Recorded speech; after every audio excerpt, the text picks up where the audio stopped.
امام ابن کثیر حضرت نافع حضرت ابن عمر رضی اللہ تعالیٰ سے روایت کرتے ہیں کہ عہد رسالت مآب میں مسجد کی دیواریں کچی اینٹوں سے بنائی گئی تھیں اور اس کے ستون کھجوروں کے تنوں کے تھے اور کھجور کی شاخوں سے چھت بنائی گئی۔ جب یہ عمارت بوسیدہ ہو گئی تو حضرت ابو بکر صدیق رضی اللہ تعالیٰ عنہ نے اسی طرح اپنے زمانہ خلافت میں نئی عمارت بنا دی۔ مسجد کا رقبہ بھی اتنا ہی رکھا اور عمارت بھی ویسے ہی سادہ رکھی۔ البتہ حضرت عمر فاروق رضی اللہ تعالیٰ عنہ نے اپنے عہد خلافت میں اس کے رقبے میں اضافہ کر دیا، لیکن عمارت کے لیے وہی ساز و سامان اختیار کیا۔ کچی اینٹیں، کھجور کے ستون، کھجور کی شاخوں کی چھت، لیکن عہد عثمانی میں جب مسجد کی تعمیر از سر نو کی گئی تو رقبے میں کافی بڑھا دیا گیا۔ دیوار میں کچی اینٹوں کے بجائے پتھروں کی چنی گئیں جن پر خوبصورت بیل بوٹے بنائے گئے اور دیواریں چننے کے لیے مٹی کے گارے کے بجائے چونا استعمال کیا گیا۔ ستون پتھر سے تراشے گئے اور ان پر نقش و نگار کیے گئے اور چھت ساگوان کی بنا دی گئی۔ ناظرین کرام، مسجد نبوی میں اعمال صالحہ پر ہزاروں گنا اجر و ثواب کا وعدہ کیا گیا ہے۔ اللہ کریم کا امت مسلمہ پر یہ کتنا بڑا کرم ہے کہ اس نے اپنے محبوب نبی کریم صلی اللہ علیہ وآلہ وسلم کے شہر میں کی جانے والی عبادات اور طاعت کا اجر و ثواب کئی گنا بڑھا دیا، اور یہ سلسلہ قیامت تک جاری و ساری رہے گا۔ امام طبرانی اور امام دیلمی لکھتے ہیں کہ حضرت بلال بن حارث رضی اللہ تعالیٰ سے مروی ہے، رسول اکرم صلی اللہ علیہ وآلہ وسلم نے فرمایا کہ مدینہ منورہ میں رمضان کسی بھی دوسرے شہر میں رمضان سے 1000 گنا بہتر ہے، اور مدینہ منورہ کا جمعہ کسی دوسرے شہر میں جمعے سے 1000 گنا بہتر ہے۔ مسجد نبوی میں ایک نماز ادا کرنے کا ثواب، ایک نماز کا اجر 1000 نمازیں پڑھنے سے بہتر ہے، جبکہ بعض روایات کے مطابق 50,000 نماز کے برابر ہے۔ صحاح ستہ کی ایک متفقہ روایت کے مطابق حضرت ابو ہریرہ رضی اللہ تعالیٰ سے روایت ہے کہ تاجدار کائنات صلی اللہ علیہ وآلہ وسلم کا ارشاد گرامی ہے کہ میری اس مسجد میں ادا کی گئی ایک نماز مسجد حرام کے علاوہ دوسری مساجد کی ادا کی گئی 1000 نمازوں سے افضل ہے۔ سنن ابن ماجہ میں حضرت انس رضی اللہ تعالیٰ عنہ سے مروی حدیث مبارکہ کے مطابق حضور نبی کریم صلی اللہ علیہ وآلہ وسلم نے ارشاد فرمایا کہ کسی شخص کا اپنے گھر میں ادا کی گئی نماز کا ثواب اسی ایک نماز کا ہے۔ محلے کی مسجد میں 25 نمازوں کا ثواب ہے۔ جس مسجد میں جمعہ ہوتا ہے یعنی جامع مسجد، وہاں 500 نمازوں کا ثواب ہے، اور مسجد اقصیٰ میں 50,000 نمازوں کا ثواب ہے۔ اسی طرح میری مسجد میں، مسجد نبوی شریف میں ادا کی گئی نماز کا ثواب بھی 50,000 نمازوں کے برابر ہے، اور مسجد حرام میں ادا کی گئی نماز کا ثواب 1,00,000 نمازوں کے برابر ہے۔ ناظرین کرام، یہ مقدس تذکرہ جاری ہے ایک مختصر سے وقفے کے بعد۔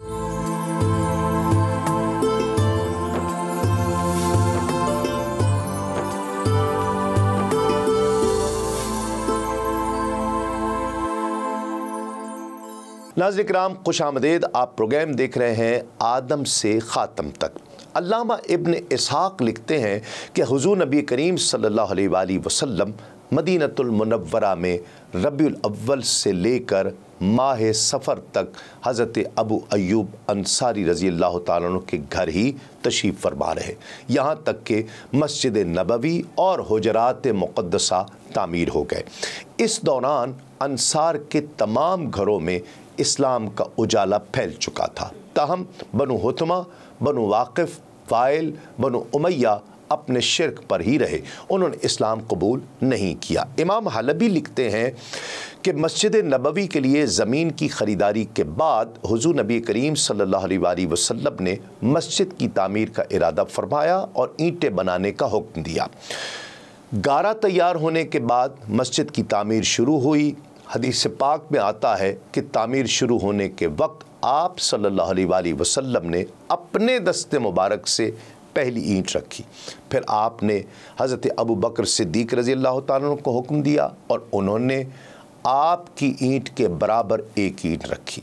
پھر حضرت عمر رضی اللہ تعالیٰ عنہ کو بلایا جنہوں نے صدیق اکبر رضی اللہ تعالیٰ عنہ کی اینٹ کے پاس اینٹ رکھی۔ پھر حضرت عثمان غنی رضی اللہ تعالیٰ عنہ تشریف لائے اور ایک اینٹ انہوں نے حضرت عمر رضی اللہ تعالیٰ عنہ کی اینٹ کے برابر رکھی۔ امام حلبی مزید لکھتے ہیں کہ مسجد نبوی کا قبلہ بیت المقدس کی طرف رکھا گیا اور اس کے 3 دروازے بنائے گئے، ایک دروازہ مسجد کے آخری حصے میں، ایک اور دروازہ جس کو باب عاتقہ اور باب الرحمت کہا جاتا ہے، اور تیسرا وہ دروازہ جس کو اب باب جبرائیل کہا جاتا ہے۔ یہی وہ دروازہ ہے جس سے حضور نبی کریم صلی اللہ علیہ وآلہ وسلم مسجد میں داخل ہوا کرتے تھے، اور اس کو باب عثمان بھی کہا جاتا ہے کیونکہ یہ دروازہ حضرت عثمان غنی رضی اللہ تعالیٰ کے گھر کے دروازے کے پاس تھا، اور یہی وہ دروازہ ہے جس سے گزر کر آپ قبرستان بقی کی طرف جایا کرتے۔ امام ابو محمد زہرہ کے مطابق مسجد نبوی میں کنکریاں بچھانے کا سبب یہ ہوا تھا کہ ایک مرتبہ بارش ہوئی جس سے تمام فرش بھیگ گیا، جو شخص بھی آتا وہ اپنے کپڑوں میں کنکریاں بھر کر لے آتا اور اپنی نماز پڑھنے کی جگہ پر ان کو بچھا دیا کرتا۔ اس وقت حضور نبی کریم صلی اللہ علیہ وآلہ وسلم نماز پڑھ رہے تھے۔ جب آپ صلی اللہ علیہ وآلہ وسلم نے سلام پھیرا تو اس عمل کو پسند کرتے ہوئے فرمایا، یہ کنکریوں کا فرش تو بہت اچھا ہے۔ ناظرین کرام، اب مسجد نبوی میں پہلے خطبے کا مبارک ذکر کرتے ہیں۔ علامہ ابن حشام لکھتے ہیں کہ مجھے ابو سلمہ بن عبد الرحمن نے بیان کیا کہ حضور نبی کریم صلی اللہ علیہ وآلہ وسلم خطبہ مبارک دینے کے لیے صحابہ کرام کے اجتماع میں کھڑے ہوئے۔ پہلے آپ نے اللہ رب العزت کی حمد و ثنا بیان کی، پھر فرمایا، لوگوں مرنے سے پہلے سامان سفر تیار کر لو، اللہ کی قسم ایک روز تم پر موت کی بے ہوشی ضرور طاری ہوگی، اور پھر تم اپنی بھیڑوں کو بغیر کسی نگہبان کے چھوڑ کر چلے جاؤ گے، پھر اللہ تم سے سوال کرے گا، وہ اللہ جسے نہ کسی ترجمان کی ضرورت ہے نہ کسی دربان کی ضرورت ہے، اللہ تم سے پوچھے گا کہ کیا تمہارے پاس میرا رسول نہیں آیا تھا جس نے میرا پیغام تمہیں پہنچایا، اور کیا میں نے تمہیں مال و دولت سے نہیں نوازا تھا؟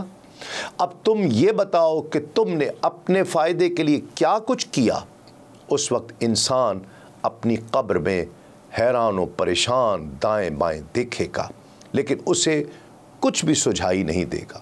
پھر وہ سامنے کی طرف نظر دوڑائے گا تو اسے دوزخ کے شعلوں کے سوا کچھ بھی نظر نہیں آئے گا۔ جان لو، جو شخص آگ سے بچنا چاہتا ہے اور وہ ایک کھجور کا ٹکڑا دینے کی قدرت رکھتا ہے تو وہ کھجور کا ٹکڑا اللہ کی راہ میں دے کر اپنے آپ کو بچائے، اور جو اس کی گنجائش نہیں رکھتا ہو تو وہ لوگوں سے نیکی کی بات کہہ کر ہی اپنے آپ کو محفوظ کر لے، کیونکہ ایک نیکی کا بدلہ 10 گنا سے لے کر 700 گنا تک دیا جائے گا۔ ناظرین کرام، ایک دوسرا خطبہ حضور نبی رحمت صلی اللہ علیہ وآلہ وسلم نے یوں ارشاد فرمایا کہ تمام تعریفیں اللہ ہی کے لیے ہیں، میں اسی کی تعریف کرتا ہوں اور اسی سے مدد چاہتا ہوں، اپنے نفس کی شرارتوں اور اپنے برے اعمال سے اللہ کی پناہ مانگتا ہوں۔ جسے اللہ ہدایت دے اسے کوئی گمراہ نہیں کر سکتا، اور جسے اللہ راستے سے بھٹکا دے اسے کوئی سیدھی راہ دکھانے والا نہیں۔ میں گواہی دیتا ہوں کہ اللہ کے سوا کوئی معبود نہیں، وہ اکیلا ہے، ایک ہے، اس کا کوئی شریک نہیں۔ سب سے اچھا کلام اللہ کی کتاب ہے، جس کے دل میں اللہ نے اس کتاب کو اتارا، وہ اس کو ذہن نشین کر کی، اور جسے اللہ نے کفر کے بعد دین اسلام میں داخل کر دیا، اور جس نے اس کتاب کو لوگوں کی بیہودہ باتیں چھوڑ کر اپنا رہنما قرار دیا، وہ شخص ضرور کامیاب، بامراد اور نجات پانے والا ہو گیا۔ اللہ کا کلام بہترین اور بلیغ کتاب ہے۔ تم ان چیزوں کو اپنا محبوب بناؤ جنہیں اللہ نے پسند کیا، تم دل سے اللہ کی محبت اختیار کرو، اللہ کے کلام اور اس کی یاد سے اپنے دلوں کو بھول اور غفلت میں پڑھ کر سیاہ نہ کرو، کیونکہ اللہ نے سب چیزوں سے جو اس نے پیدا فرمائی ہیں اور پسند ہیں، نیک باتوں یا حلال اور حرام یا اور بہترین عادتوں میں سب سے اچھا اور برگزیدہ اور نیک اعمال میں افضل اپنا ذکر قرار دیا ہے۔ دیکھو، اللہ کی عبادت کرو اور اس کے ساتھ کسی کو شریک نہ ٹھہراؤ، اور جہاں تک ہو سکے اس سے ڈرتے رہو، اور جو اچھی بات منہ سے نکالو وہ اللہ کے سامنے پوری کر دکھاؤ، اور اللہ کے فضل و کرم سے باہم ایک دوسرے کے دوست اور مددگار بن جاؤ۔ اللہ اس سے بہت ناراض ہوتا ہے جو اپنا وعدہ پورا نہ کرے۔ تم سب پر امن ہو اور سلامتی ہو۔ سیرت حلبیہ میں تحریر ہے کہ جب مسجد نبوی کی تعمیر ہو گئی تو اس میں ایک علیحدہ حصہ اور بنایا گیا اور اس پر سائبان ڈال دیا گیا، جو کہ غریب صحابہ کی قیام گاہ کے طور پر بنایا گیا۔ اس جگہ کو صفہ کہا جاتا تھا اور یہاں رہنے والے صحابہ کو اصحاب صفہ کہا جاتا تھا۔ روزانہ رات کو عشاء کے وقت حضور نبی کریم صلی اللہ علیہ وآلہ وسلم ان اصحاب صفہ کو کھانا کھلانے کے لیے اپنے صاحب حیثیت صحابہ میں تقسیم فرما دیا کرتے تھے۔ پھر بھی ان میں سے ایک جماعت حضور نبی کریم صلی اللہ علیہ وآلہ وسلم کے ساتھ ہی کھانا کھاتی تھی۔ یہ اصحاب صفہ ناظرین کرام ان درویش اور فقیر منش صحابہ کی جماعت تھی جن کا کوئی اور ٹھکانہ نہیں تھا، نہ ان کے پاس گھر اور نہ کوئی کھانے کو روٹی اور پہننے کو کپڑے تھے۔ یہ حضرات گرامی رسول اللہ صلی اللہ علیہ وآلہ وسلم کے عشاق اور راہ خدا کے فدائی تھے۔ یہ اللہ پر توکل کرنے والوں کی سچی اور مخلص ترین جماعت تھی۔ ان کو نہ تجارت سے کوئی مطلب تھا اور نہ ملازمت یا زراعت سے کوئی غرض تھی۔ دن رات ان کا مشغلہ اللہ کرنا اور کتاب و سنت کی روشنی اور تعلیم حاصل کرنا۔ ان میں بہت سے وہ لوگ بھی ہوا کرتے جو حضور نبی کریم صلی اللہ علیہ وآلہ وسلم کے عشق و محبت اور آپ کی ہم نشینی کے شوق اور جذبے میں بغیر کسی انتظام کے مدینہ منورہ چلے آئے اور یہاں بارگاہ نبوت میں اللہ کے نام پر بوریا نشین ہو گئے۔ ان میں سے بہت سوں کے پاس ایک کپڑا بھی پورا نہیں تھا جس سے بدن ڈھانپتے۔ اس طرح گویا یہ حضرات خانقاہ نبوت کے درویش اور قلندر تھے جنہوں نے خدا اور رسول کے عشق میں اپنی زندگیاں تیج دی تھیں اور اپنی جانوں کو اسلام اور قرآن کی خدمت اور نبوت کا فیضان حاصل کرنے کے لیے وقف کر دیا تھا۔ رات کو جب اندھیرا پھیل جایا کرتا تو مسجد میں روشنی کرنے کے لیے کھجور کی شاخیں جلائی جاتی۔ پھر جب حضرت تمیم دارمی رضی اللہ تعالیٰ عنہ مدینے آئے تو وہ اپنے ساتھ قندیلیں اور رسیاں اور زیتون کا تیل لائے۔ انہوں نے یہ قندیلیں مسجد کے احاطے میں لٹکا دیں اور رات کو ان کو جلا دیا جاتا۔ یہ دیکھ کر حضور نبی کریم صلی اللہ علیہ وآلہ وسلم نے حضرت تمیم دارمی رضی اللہ تعالیٰ سے مخاطب ہو کر فرمایا کہ ہماری مسجد روشن ہو گئی، اللہ تمہارے لیے بھی روشنی کا سامان فرمائے۔ خدا کی قسم اگر میری کوئی اور بیٹی ہوتی تو میں اس نیکی کے صلے میں اس کو تمہارے ساتھ بیعہ دیتا۔ علامہ ابن کثیر لکھتے ہیں کہ اللہ کے گھر کی تعمیر سے فراغت ہوئی تو نبی کریم صلی اللہ علیہ وآلہ وسلم نے اپنی ازواج مطہرات کے لیے حجروں کی تعمیر کی جانب توجہ فرمائی۔ امہات المومنین کے لیے جو حجرے تعمیر ہوئے ان کی تعداد 9 تھی، لیکن یہ سب ایک ساتھ تعمیر نہیں ہوئے، حسب ضرورت تعمیر ہوتے رہے۔ ام المومنین حضرت خدیجۃ الکبریٰ رضی اللہ تعالی عنہا کی وفات کے بعد حضور نبی کریم صلی اللہ علیہ وآلہ وسلم نے حضرت سودا رضی اللہ تعالی عنہا کو اپنی زوجیت کا شرف بخشا۔ ہجرت سے پہلے ام المومنین حضرت عائشہ صدیقہ رضی اللہ تعالی عنہا کے ساتھ بھی نکاح فرمایا، لیکن ابھی رخصتی نہیں ہوئی تھی۔ پہلے ایک حجرہ تعمیر ہوا جس میں حضرت سودا رضی اللہ تعالی عنہا رہائش پذیر ہوئیں۔ ہجرت کے 7 یا 8 ماہ بعد شوال یا ذی قعدہ میں حضرت عائشہ صدیقہ رضی اللہ تعالیٰ عنہا کی رخصتی ہوئی۔ اس سے پہلے دوسرا حجرہ تعمیر ہوا۔ یہ حجرے مسجد نبوی کے ارد گرد ساتھ ساتھ تعمیر کی گئے۔ رسول اللہ صلی اللہ علیہ وآلہ وسلم نے مسجد کے ارد گرد اپنی اور اپنے اہل و عیال کی رہائش کے لیے حجرات تعمیر کیے جن کی اونچائی بہت کم تھی اور وہ ایسے سامان سے تیار کیے گئے جو دیر پا نہ تھے، یعنی سادگی اور فقر کا مرقع تھے۔ ناظرین کرام، اب دیکھنا یہ ہے کہ وہ مکانات جہاں اللہ کے برگزیدہ رسول نے رہائش اختیار کرنی تھی، ان کی شان و شوکت کا عالم کیا تھا۔ امام ابو یوسف الصالحی لکھتے ہیں اور تمام مورخین اور علماء سیرت اس بات پر متفق ہیں کہ حضور پر نور صلی اللہ علیہ وآلہ وسلم کے حجروں کی بعض دیواریں پتھروں کو ایک دوسرے کے اوپر جوڑ کر اٹھائی گئی تھیں اور بعض کو کھجور کی شاخوں کو جوڑ کر کھڑا کر دیا گیا اور ان پر کیچڑ سے لپائی کر دی گئی تھی۔ کھجور کے تنوں کو بطور شہتیر استعمال کیا گیا، ان کے ساتھ کھجور کی ٹہنیاں جوڑ دی گئیں اور ان پر مٹی کا گارا بنا کر پلستر کر دیا گیا۔ یہ وہ مکانات تھے جہاں شہنشاہ کونین صلی اللہ علیہ وآلہ وسلم اپنی ازواج مطہرات کے ساتھ زندگی بسر فرمایا کرتے۔ کچھ مکانات کی بیرونی دیواریں کچی اینٹوں کی بنی ہوئی تھیں اور کچھ مکانات کی بیرونی دیواریں بھی کھجور کی شاخوں کو جوڑ کر اور اوپر گارے کی لپائی کر کے بنائی گئی تھی۔ اندرونی حجرے تو سب کے سب کھجور کی شاخوں سے بنائے گئے تھے۔ باہر دروازے پر نہ کوئی مسلح پہرے دار، نہ کوئی چوکیدار، نہ کمروں میں ایرانی قالینیں، نہ سنہری پلنگ، نہ زرنگار کرسیاں، نہ مرصع میزیں۔ اس کاشان اقدس میں زینت و آرائش کا سامان تو کجا، ضرورت کی اشیاء بھی ناپید ہوا کرتی۔ اکثر امہات المومنین اپنے اپنے خاندان کے سرداروں کی بیٹیاں تھیں اور ان کا بچپن اور شباب ان شاندار محلات اور کشادہ حویلیوں میں گزرا جہاں راحت و آرام کا ہر سامان بکثرت موجود تھا۔ لیکن یہاں آ کر اللہ کے محبوب صلی اللہ علیہ وآلہ وسلم کی زوجیت کا جو فخر نصیب ہوا، جو شرف حاصل ہوا، ان سے انہیں تمام دنیاوی سہولتوں کو خیر بات کہا اور رسول اللہ صلی اللہ علیہ وآلہ وسلم کی رضا جوئی کے لیے شب و روز مصروف رہا کرتی۔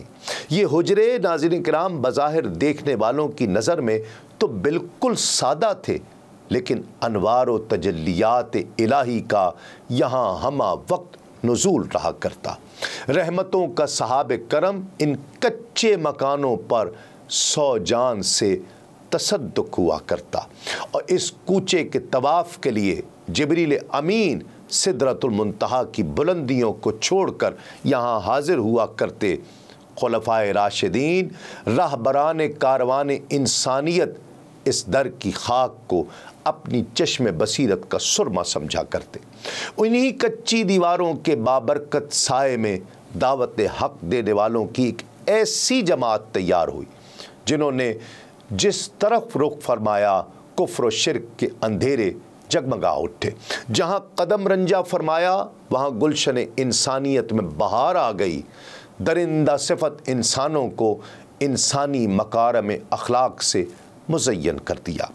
علامہ ابن الشام لکھتے ہیں کہ حضرت حسن بصری رحمۃ اللہ تعالی علیہ ان حجروں کی سادگی بیان کرتے ہوئے لکھتے ہیں کہ میں جب بالغ ہونے کے قریب تھا تو حضرت عثمان کے عہد خلافت میں ان حجروں میں داخل ہوا کرتا۔ میں ہاتھ اونچا کرتا تو میری انگلیاں ان کی چھتوں کو چھونے لگتیں۔ علامہ صالحی مزید لکھتے ہیں کہ ایک روز مرقد اقدس اور ممبر مبارک کے درمیان عمران بن ابی انس کی محفل لگی ہوئی تھی۔ اس مبارک مجلس میں نے عطا خراسانی کو یہ کہتے ہوئے سنا کہ میں نے نبی مکرم صلی اللہ علیہ وآلہ وسلم کی ازواج مطہرات کے حجرے اپنی آنکھوں سے دیکھے ہیں۔ ان کی دیواریں کھجور کی شاخوں سے بنائی گئی تھیں۔ دروازوں پر کالے بالوں سے بنے ہوئے پردے لٹکائے ہوئے تھے۔ اسی اثنا میں اموی خلیفہ ولید بن عبد الملک کا خط آیا اور وہ ہمیں پڑھ کر سنایا گیا۔ اس میں اس نے حکم دیا تھا کہ نبی کریم صلی اللہ علیہ وآلہ وسلم کے حجرات کو گرا دیا جائے۔ اس دن سے زیادہ میں نے لوگوں کو روتے ہوئے اور گریہ کرتے ہوئے نہیں دیکھا۔ عطا خراسانی کہتے ہیں کہ میں نے اس دن سعید بن مسیب رضی اللہ تعالیٰ کو یہ کہتے ہوئے سنا کہ بخدا مجھے یہ بات بڑی پسند تھی کہ ان حجروں کو اسی حالت میں رکھا جاتا تاکہ مدینہ طیبہ کی نوخیز نسل اور اطراف و اکناف سے آنے والے لوگ دیکھتے کہ اللہ کے پیارے رسول نے اپنی حیات طیبہ میں کس قناعت سے گزارا کیا۔ اس طرح لوگوں کے دلوں میں دوسروں پر اپنی بڑائی جتانے اور مال کی کثرت میں بازی لے جانے کا شوق دم توڑ دیتا اور لوگ ان چیزوں کی طرف راغب نہ ہوتے۔ ناظرین کرام، یہ مقدس تذکرہ جاری ہے ایک وقفے کے بعد۔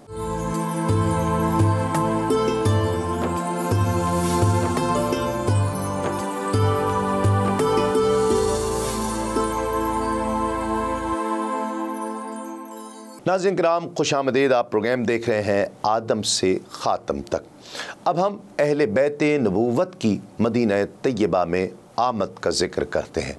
امام سہیلی اور امام حلبی بیان کرتے ہیں کہ مدینہ طیبہ میں چند روز قیام پذیر رہنے کے بعد رحمت عالم صلی اللہ علیہ وآلہ وسلم نے اپنے اہل بیت کو مکہ سے لانے کے لیے حضرت زید بن حارثہ اور حضرت ابو رافع رضی اللہ تعالی عنہما کو مکے بھیجا۔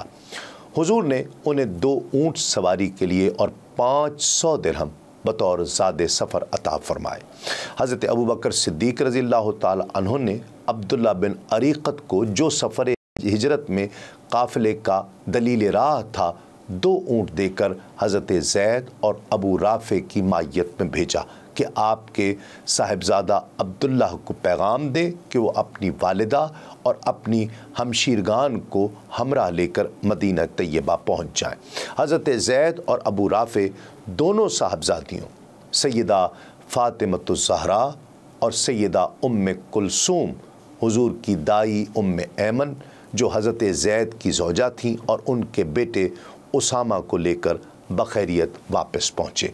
ان کے ہمراہ حضرت عبداللہ بن ابی بکر، اپنی والدہ ماجدہ ام رومان، حضرت صدیق اکبر رضی اللہ تعالیٰ کی والدہ اور آپ کی 2 صاحبزادیاں حضرت عائشہ اور حضرت اسما رضی اللہ تعالی عنہا اجمعین کو لے کر پہنچ گئیں۔ سرور کائنات صلی اللہ علیہ وآلہ وسلم کی تیسری صاحبزادی حضرت سیدہ رقیہ رضی اللہ تعالی عنہا، جو حضرت عثمان غنی رضی اللہ تعالیٰ عنہ کی زوجہ محترمہ تھیں، وہ اپنے شوہر کے ساتھ ہجرت کر کے پہلے ہی حبشہ چلی گئی تھیں۔ اور حضور کی چوتھی صاحبزادی حضرت زینب رضی اللہ تعالی عنہا، جو عمر میں سب بہنوں سے بڑی تھیں، جن کی شادی ابو العاص بن ربیع، جو ان کا خالہ زاد تھا، ان کے ساتھ ہوئی تھی۔ اس نے ابھی اسلام قبول نہیں کیا تھا، اس نے آپ کو مدینے جانے کی اجازت نہیں دی، اس لیے آپ وہیں رک گئیں۔ غزوہ بدر میں ابو العاص لشکر کفار کے ساتھ جنگ میں شریک ہوا اور گرفتار ہوا، اور حضور نبی کریم صلی اللہ علیہ وآلہ وسلم نے اسے آزاد کر دیا۔ تب اس نے حضرت زینب کو حضور نبی کریم صلی اللہ علیہ وآلہ وسلم کے پاس مدینہ طیبہ آنے کی اجازت دی۔ ناظرین کرام، یہ دونوں قافلے یعنی خانوادہ نبوت کے افراد اور خاندان صدیق اکبر کے افراد اکٹھے مدینے پہنچے۔ سب حضرت ابوبکر صدیق رضی اللہ تعالی عنہ کے یہاں ٹھہرے، اور ان دنوں سرکار دو عالم مسجد اور حجرے تعمیر کروا رہے تھے، اور ان زیر تعمیر مکانات میں سے ایک مکان مکمل ہو چکا تھا۔ ام المومنین حضرت سودا رضی اللہ تعالی عنہا نے اس مکان میں رہائش اختیار فرمائی۔ اذان کی ابتدا کیسے ہوئی اور اس کی ضرورت کیوں پڑی، اور نماز کے لیے بلانے کا آخر کون سا طریقہ حضور نبی کریم صلی اللہ علیہ وآلہ وسلم نے پسند فرمایا، اس تعلق سے امام ابو یوسف الصالحی لکھتے ہیں کہ نبی مکرم صلی اللہ علیہ وآلہ وسلم مدینہ طیبہ تشریف لے آئے۔ جب نماز کا وقت ہوتا تو صحابہ کرام از خود جمع ہو جایا کرتے اور امام الانبیاء صلی اللہ علیہ وآلہ وسلم کی اقتداء میں نماز ادا کیا کرتے۔ ادائیگی نماز کے لیے کسی اعلان وغیرہ کا کوئی رواج اس وقت تک نہیں تھا۔ جب نمازیوں کی تعداد میں کافی اضافہ ہو گیا تو اب کوئی ایسی نشانی مقرر کرنے کی ضرورت محسوس کی جانے لگی جسے سن کر یا دیکھ کر سارے نمازی مسجد میں جمع ہو جائے اور با جماعت نماز ادا کریں۔ سید الانبیاء صلی اللہ علیہ وآلہ وسلم نے مشورے کے لیے اپنے صحابہ کرام کو بلایا اور ان کے سامنے یہ مسئلہ پیش کیا گیا۔ تمام شرکاء کو اظہار رائے کی دعوت دی گئی۔ ایک صاحب نے تجویز پیش کی کہ نماز کے وقت ایک جھنڈا اونچا کر کے لہرائے دیا جائے، سب لوگ اسے دیکھ کر بروقت مسجد میں پہنچ جائیں گے۔ دوسرے نے مشورہ دیا کہ ہم بھی یہودیوں کی طرح بگل بجایا کریں جسے سن کر لوگ نماز کے لیے جمع ہو جایا کریں۔ رحمت عالم صلی اللہ علیہ وآلہ وسلم نے اس رائے کو ناپسند فرمایا اور فرمایا کہ یہ یہودیوں کا طریقہ ہے۔ ایک اور صاحب بولے کیوں نہ ناقوس پھونکا کریں۔ نبی مکرم صلی اللہ علیہ وآلہ وسلم نے اس تجویز کو بھی مستند کر دیا اور پھر فرمایا کہ ناقوس پھونکنا عیسائیوں کا معمول ہے۔ کسی نے رائے دی کہ کسی اونچی جگہ پر آگ روشن کر دی جائے، اس کے شعلوں کو دیکھ کر لوگوں کو نماز کے وقت کا علم ہو جائے گا۔ حضور نبی کریم صلی اللہ علیہ وآلہ وسلم نے فرمایا کہ یہ مجوسیوں کا شیوا ہے اور یہ ہمارے لیے موضوع نہیں ہے۔ حضرت عمر فاروق رضی اللہ تعالیٰ عنہ نے یہ سب تجویزیں جو سن رہے تھے آخر میں عرض کی کہ یا رسول اللہ، کیا یہ مناسب نہیں کہ نماز کا وقت ہو تو ایک شخص بلند آواز سے اس کا اعلان کرے؟ مرشد برحق صلی اللہ علیہ وآلہ وسلم نے اس تجویز کو پسند فرمایا اور حضرت بلال رضی اللہ تعالیٰ عنہ کو حکم دیا کہ بلال اٹھو اور لوگوں میں نماز کے وقت کا اعلان کرو۔ اس مجلس مشاورت میں عبداللہ بن زید بھی حاضر تھے اور اس معاملے کے بارے میں انہوں نے سرکار دو عالم صلی اللہ علیہ وآلہ وسلم کی بے چینی کو دیکھا اور یہ بھی بہت مضطرب اور بے چین ہوئے۔ دن بھر قلق و اضطراب میں گزرا، رات کو بے چینی سے بستر پر کروٹیں بدلتے رہے۔ آخر آنکھ لگ گئی۔ خواب میں کیا دیکھتے ہیں کہ ایک شخص ہے، اس نے 2 سبز چادریں اوڑھ رکھی ہیں اور ہاتھ میں ناقوس پکڑا ہوا ہے۔ انہوں سے کہا کہ بندہ خدا، کیا یہ ناقوس بیچو گے؟ اس نے پوچھا کہ تم اسے لے کر کیا کرو گے؟ تو انہوں نے کہا کہ ہم اس کے ذریعے لوگوں کو نماز کی دعوت دیں گے۔ اس نے کہا کہ کیا میں تمہیں اس سے بہتر چیز نہ بتاؤں؟ انہوں نے کہا کہ بتاؤ۔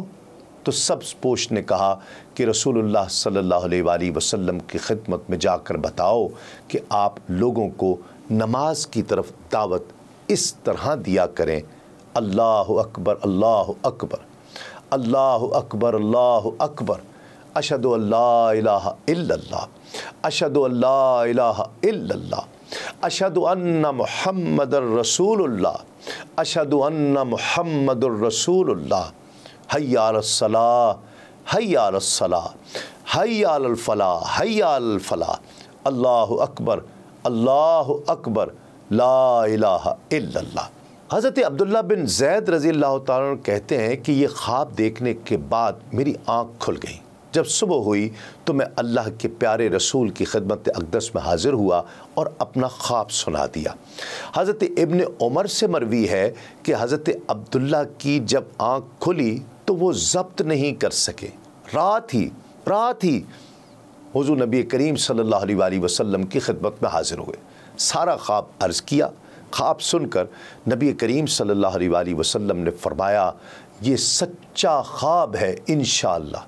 حضرت فاروق اعظم نے بھی اسی رات کو ایسا ہی خواب دیکھا، لیکن آدھی رات کو حضور نبی کریم صلی اللہ علیہ وآلہ وسلم کو بے آرام کرنے کی جسارت نہیں کی۔ سوچا صبح ہوگی تو عرض خدمت کروں گا۔ جب صبح صادق طلوع ہوئی تو حضور نبی کریم صلی اللہ علیہ وآلہ وسلم نے حضرت عبداللہ کو فرمایا کہ بلال کو ساتھ لے جاؤ، تم اسے اذان کے کلمات بتاتے جاؤ، وہ اذان کہتا جائے۔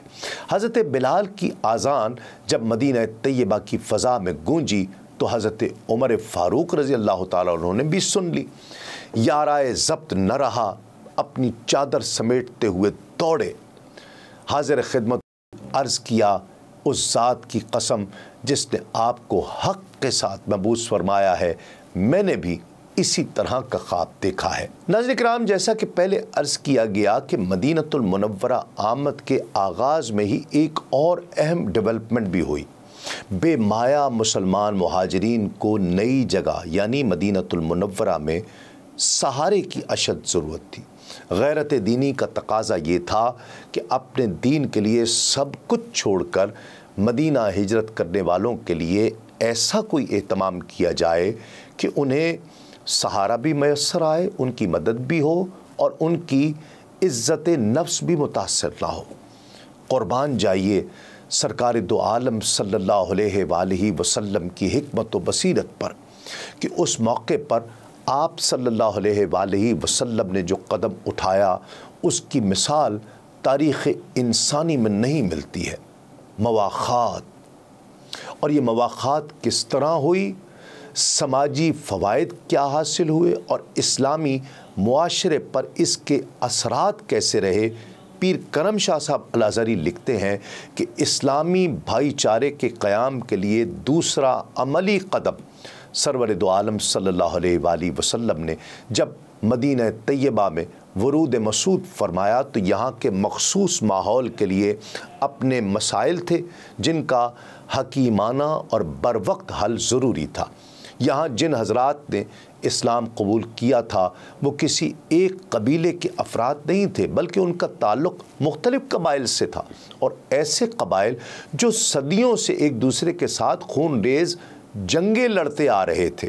بعض کا تعلق بنو خزرج سے تھا اور کچھ بنو اوس کے افراد تھے۔ دونوں قبائل کی دیرینہ عداوت محتاج بیان نہیں ہے، سب پر کھلی ہے۔ ان کے علاوہ چند لوگ یہودیت کو چھوڑ کر مسلمان ہوئے تھے۔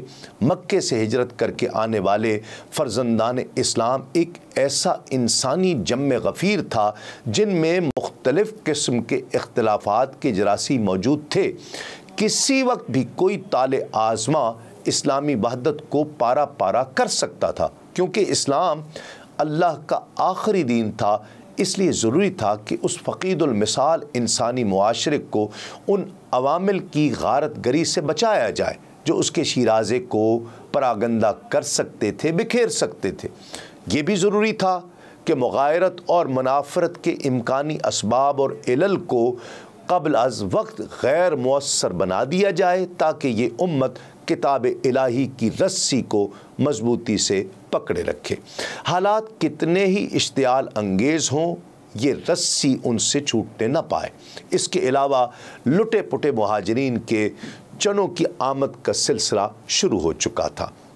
ان کی آبرومندانہ آباد کاری کے لیے ایسا ماحول تیار کرنا لازمی تھا جس میں انصار کو جو میزبان تھے اس بوجھ کی گراں باری کا احساس نہ ہو اور مہمانوں کو بھی ممکنہ آرام اور راحت پہنچائی جا سکے۔ ان کے علاوہ مستقبل قریب میں ملت اسلامیہ کو متعدد شدید چیلنجز کا سامنا کرنا تھا، اور اس کے لیے اسلامی معاشرہ جو متعدد مختلف نوع طبقات سے عبارت تھا اس میں ایسی یک رنگی اور یگانگت پیدا کر دی جائے کہ جو طاغوتی قوت ان سے ٹکرائے مسلمانوں کی اتحاد کی چٹان سے ٹکرا کر وہ پاش پاش ہو جائے۔ ایک اہم اور فوری وجہ یہ بھی تھی کہ ناظرین کرام مہاجرین اپنے وطن، اپنے اہل و عیال، اپنے حلقہ احباب، اپنے اموال، اسباب سب کچھ چھوڑ کر آئے تھے۔ یہاں کے رہنے والوں سے ان کی کوئی جان پہچان تک نہیں تھی، وہ پہلے ملے تک نہیں تھے سوائے چند ایک کے، ان میں باہم رشتہ داریاں بھی نہ تھیں۔ وہ یہاں آ کر اپنے آپ کو بے یار و مددگار خیال کرتے تھے۔ وطن کی جدائی، اہل و عیال کا فراق، اس پر بے یار و مددگار ہونے کا احساس ان کے لیے بڑا روح فرسا تھا۔ ان تمام مقاصد کے حصول کے لیے نبی کریم صلی اللہ علیہ وآلہ وسلم نے مہاجرین اور انصار کے درمیان اسلامی مواخات کا نظام قائم کیا۔ ناظرین کرام، پروگرام کا وقت تمام ہوتا ہے، مواخات کا ذکر ابھی ختم نہیں ہوا، جاری ہے۔ اگلے پروگرام میں انشاءاللہ ہم اس موضوع پر مزید تفصیل کے ساتھ تذکرہ کریں گے۔ دیکھتے رہیے آدم سے خاتم تک صرف سنو نیوز پر۔ تسلیم احمد صابری کو اجازت دیجیے۔ السلام علیکم۔ تسلیمات۔